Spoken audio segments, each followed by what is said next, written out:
Hey guys, so it's another Canadian day all over here at Kenny's, and I just wanted to see, I'm not much of a Durango person, but I am certainly a Dodge guy.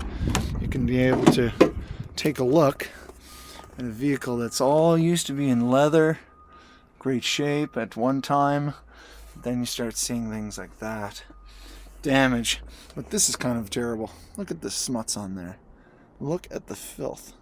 Goes to show the kind of person who's driving it, and it will react in the vehicle. As an example, bottom of the car, bottom of the rocker panel. And then this is sort of interesting. We have a bit of a rust problem on these aftermarket tube steps, I guess you can call it. Completely rusted off. Nothing left. Just the bracket is hanging on there. I've never seen that before, guys. Look at this. Right to the inside. Rotten to the core. Completely gone. And that's thick metal. You can even see at one time they painted it. It's actually got brush strokes on it. Somebody tried fixing it. It's outrageous. And then I come over here and the bottom of the front fender's gone. But when you have the front fender gone, guys, usually you have problems with rust, not just on the body, as you can see, the body. You get problems with brake lines. So, in my case, my Ram, just this winter, I had to replace some brake lines. So you put your foot to the floor and it goes right down. So, brought it to a shop and had them replaced. So, I had that done. Cost me a lot of money. But when you don't know how to do it, you get jobs like this. What's that? That is a brake line that somebody has installed. It goes all the way up and it comes over to this T-block over here, and it comes over and down to, of course, the brake line, which is totally and terrible crusty, but the brakes are practically new. So this, you can see, is not exactly disastrous, but you can see they're quite thin. The backing plate, as you can see, is totally rusted out. But I've just never seen that before. The guy didn't have a tubing cutter, I guess. It was already pre-flared, so the guy just sort of bundled it up. But that's pretty crazy. I've never seen, also you can see this inner fender panel is supposed to be rubber. There's supposed to be a rubber panel with these grommets here. It's supposed to cover up all this stuff to be able to try and keep the salt out of the engine. So if we look at the other side, you can see all the front end is all banged in, and even this big front roll bar is all smashed in on the side. Took a hit in the front. Again, the wheel well, totally gone. For you guys who live in California, Florida, this is Ottawa. This is even worse. Listen to this.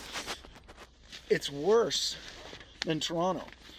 That's Southern Ontario, so Ottawa's really unique. We get some terrible. We probably use the most salt in any province, I would say. Prove me wrong. So, tell me what you think. So, for some reason, these vehicles, they are either thin or they have no drain holes or anything else. It's just freaking crazy. So, as an example, remember this problem? I did that on my truck. So the exhaust flange gasket. So I don't know exactly how they fixed it. You can see that's right there. Yeah. A split flange. You can see the split flange right there. You bolt it together, and then you put this high temp silicone stuff. I didn't use any of that stuff. But for some reason, the Dodge's, this joint fails because this piece is totally thin, cheap, whatever else, and it literally dissolves just like the rest of the car. That all falls apart. Even as an example, if I can get in here, motor mounts. What's the age of that? When was the last time this guy had his oil changed? Years ago. Imagine an oil filter that looks like that. Again, who knows? So again, also, the axle. Look at the axle. So a four-wheel drive vehicle, and then he drives around with that. So S.U.V joint totally shot. And again, he spent money on it. You can see new caliper there. So, and he just didn't care. Look at this side. It's just falling off. It's just totally It's just totally rusted out. It's actually loose. Totally loose.